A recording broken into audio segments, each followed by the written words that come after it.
Hello, Bachcho. Let's read this question. So in this question, we have to match the column.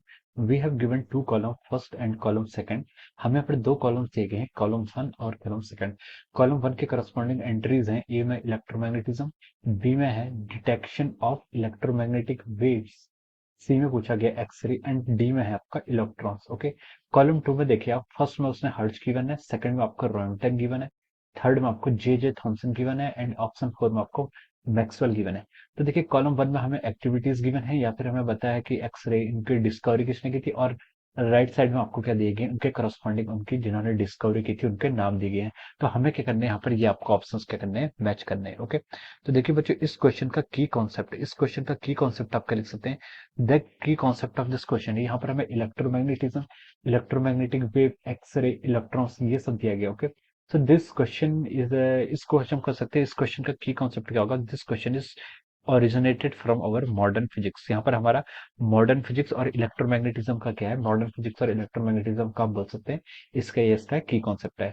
Okay. तो देखिए बच्चों, modern physics में आपका देखिए electromagnetism आ गया. इलेक्ट्रोमैग्नेटिज्म जहाँ से मैक्सवेल ने क्या कहती है अपनी इक्वेशंस को, चार इक्वेशंस देती है मैक्सवेल ने, यहाँ पर चार इक्वेशन दी थी. और मैक्सवेल ने ये बताया था कि जो आपकी इलेक्ट्रिसिटी और मैग्नेटिज्म है, ये एक दूसरे से क्या है, लिंक्ड होते हैं, एक दूसरे से लिंक्ड होते हैं. With the changing electric field हम मैग्नेटिक फील्ड प्रोड्यूस कर सकते हैं, और मैग्नेटिक फील्ड चेंज होने से उससे एसोसिएटेड क्या होता है, आपका इलेक्ट्रिक फील्ड एसोसिएटेड होता है, जो आपका क्या होता है, चेंज होता है. ओके.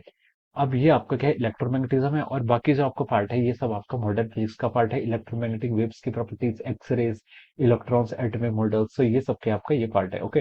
तो चलिए अब हम इस क्वेश्चन को स्टार्ट करते हैं. तो देखिए बच्चों, इस क्वेश्चन को स्टार्ट करते हैं. इस क्वेश्चन में देखिए हम कॉलम वन से स्टार्ट करते हैं. कॉलम वन में सबसे पहले एंट्रीज दी है इलेक्ट्रोमैग्नेटिज्म. क्या दी है आपको, इलेक्ट्रोमैग्नेटिज्म. इलेक्ट्रोमैग्नेटिज्म क्या होता है, देखिए इलेक्ट्रोमैग्नेटिज्म आपकी ये ब्रांच है, फिजिक्स की ऐसी ब्रांच है जहां पर हम क्या करते हैं, इलेक्ट्रिसिटी और उसके इफेक्ट मैग्नेटिज्म, मैग्नेटिज्म पर जो इफेक्ट होते हैं उन दोनों की हम कंबाइंड स्टडी करते हैं, जिसे हम क्या बोलते हैं, आपको इलेक्ट्रोमैग्नेटिज्म बोलते हैं.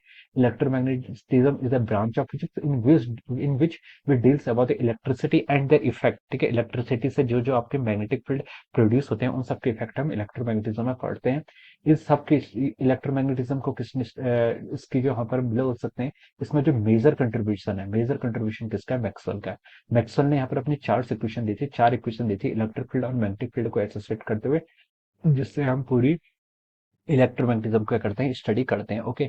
और सेकंड पार्ट में हमसे बोला कि detection of electromagnetic wave, electromagnetic wave का डिटेक्शन किसने किया. ओके. तो देखिए डिटेक्शन ऑफ इलेक्ट्रोमैग्नेटिक वेव का जो हमारे यहाँ पर यह है, detection of electromagnetic wave, EM wave हम लिख सकते हैं इसे. ये आपके डिटेक्ट किसने, ये आपके हर्ट्ज ने एक्सपेरिमेंट से, हर्ट्ज ने क्या किया कि एक्सपेरिमेंट के थ्रू डिटेक्ट किया कि आपकी इलेक्ट्रोमैग्नेटिक वेव्स क्या होती है. तो इसके करस्पॉन्डिंग हम लिख सकते हैं कि जो हर्ट्ज ने जो अपना एक्सपेरिमेंट किया था, जिसमें हमने डिस्प्लेसमेंट करंट और ये सब स्टडी किया था, वो सब क्या था, this experiment was conducted by the hertz and from that experiment हमने क्या किया, इलेक्ट्रोमैग्नेटिक वेव को फर्स्ट टाइम क्या किया था, डिस्कवर किया था. अब थर्ड है आपसे एक्सरे. एक्सरे को किसने डिस्कवर किया. देखिए एक्सरे क्या होती है आपकी, एक्सरे एक हाईली एनर्जेटिक पेनिट्रेटिंग वेव होती है. एक्सरे क्या होती है, हाईली एनर्जेटिक पेनिट्रेटिंग वेव होती है, जिसकी फ्रीक्वेंसी क्या होती है, जिसकी बहुत हाई फ्रीक्वेंसी होती है, और वेवलेंथ क्या होती है, बहुत लिस्ट होती है. तो एक्सरे को जिसने डिस्कवर किया था, उनको क्या था, आपका रॉन्टन ने क्या कहता है, उससे डिस्कवर किया था. X ray was discovered by our Roentgen. Roentgen ने क्या कहता है, एक्सरे को यहाँ पर डिस्कवर किया था. ऑप्शन डी बोला है इलेक्ट्रॉन्स, और मतलब कॉलम वन की डी में आपका है इलेक्ट्रॉन्स. इलेक्ट्रॉन क्या, देखिए इलेक्ट्रॉन की डिस्कवरी की थी हमारी जे जे थॉमसन ने. जे जे थॉमसन ने जो एक्सपेरिमेंट किया था उसके थ्रू क्या होता है, हमें इलेक्ट्रॉन्स, जे जे थॉमसन ने एक पोस्टुलेट दिया था इलेक्ट्रॉन्स की डिस्कवरी के लिए, प्लम पुडिंग मॉडल. वहां से हमने देखा कि इलेक्ट्रॉन्स क्या होता है, आपका नेगेटिवली चार्ज होता है. तो the discovery of electron was done by J J Thomson. Okay. J J Thomson was the one who discovered the electron. Okay. तो ये इसके करस्पॉन्डिंग के आपके राइट आंसर्स हैं. ओके. अब देखते हैं किससे मैच करता है. देखिए पहला आपका मैक्सवेल, मैक्सवेल मैच कर रहा है आपका फोर से, हर्ट्ज वाला मैच कर रहा है आपका वन से, रॉन्टन आपका टू से मैच कर रहा है, और जे जे थॉमसन आपका थ्री से. तो 4 1 2 3 इसका क्या ऑर्डर होगा, 4 1 2 3. अब देखिए ऑप्शन डी के करस्पॉन्डिंग आपका क्या आ रहा है, राइट आ रहा है. We can say that option D के करस्पॉन्डिंग क्या आपका आ रहा है, राइट ऑप्शन आ रहा है. So we can say that our option D is the correct answer of this question. इस क्वेश्चन का जो आपका करेक्ट आंसर है वो क्या होगा, आपका ऑप्शन डी क्या होगा. इस क्वेश्चन का यहाँ पर हमारा करेक्ट आंसर आ रहा है. Okay. So option D will be the right answer of this question. Okay. So I hope you all understood this concept. All the best and thank you so much.